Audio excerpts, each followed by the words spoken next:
Hello, my name is Monica Lourenço, and I'm a contract researcher at CIDTFF. In the past 7 years, I've been investigating global citizenship, a controversial area that is simultaneously praised and met with patronizing smiles.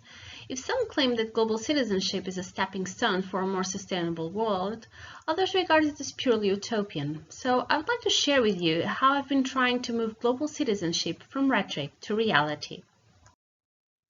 But first, let me introduce my own perspective on the topic. You might have seen this cartoon elsewhere, a metaphor of our interconnected and interdependent world.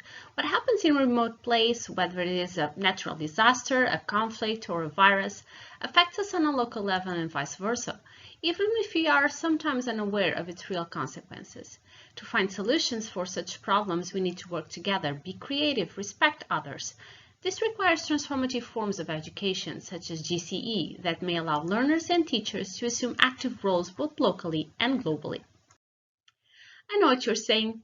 This is not an easy task. Indeed, the slippery and disputed nature of the concept of GCE has made it impermeable to the classroom and to teacher education programs. In many countries, teachers are still poorly prepared to teach topics related to global citizenship and to encourage these attributes in their students, since pre- and in-service programs include limited knowledge in this field. Considering this situation, I decided to work firstly with teacher educators. I was lucky enough to find a group of 7 volunteers who agreed to participate in a professional development program aimed to support them in embedding global citizenship in their teaching practice. The project consisted of 9 two-hour sessions over a period of 16 months. These were structured as participatory action research, whereby teams of teacher educators responsible for a course unit designed, developed, and assessed GCE projects and reflected upon their own practice. Results from a focus group session and individual written reflections show that GCE allowed teachers to give meaning and intention to what they are already doing. Still, they highlight the difficulties related with the complexity of the concept, considering that they need more support and follow-up to incorporate it into their professional habitus.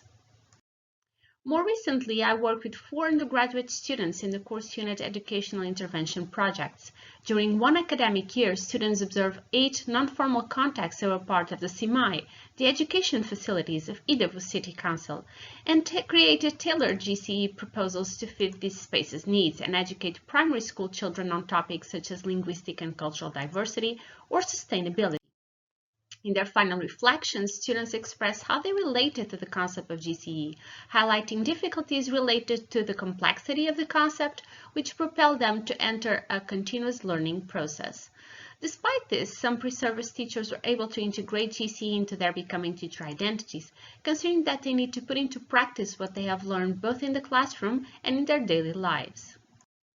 Both studies show that teachers and teacher educators have similar perspectives on GCE, considering it appropriate to the current times and in line with their beliefs. Yet, they feel this is a vague and complex notion which requires them to have specific guidance. Therefore, it seems important to create spaces where teachers can reconstruct knowledge and experiment with GCE in a more systematic and collaborative way. This is what I plan to do in the next academic year. Drawing on the concept of third space, I'll organize a professional development program that will allow pre-service teachers, school teachers, and teacher educators to connect, learn, and work together either face-to-face or online. This space will be open to the academic community and to the larger community, and hopefully contribute to build teachers' confidence to integrate GCE into their professional knowledge and identity in a more meaningful and socially responsible way. I really look forward to sharing the results of this work with you and continue to conduct research that addresses the needs of teachers, students, and the local community. Thank you for your attention.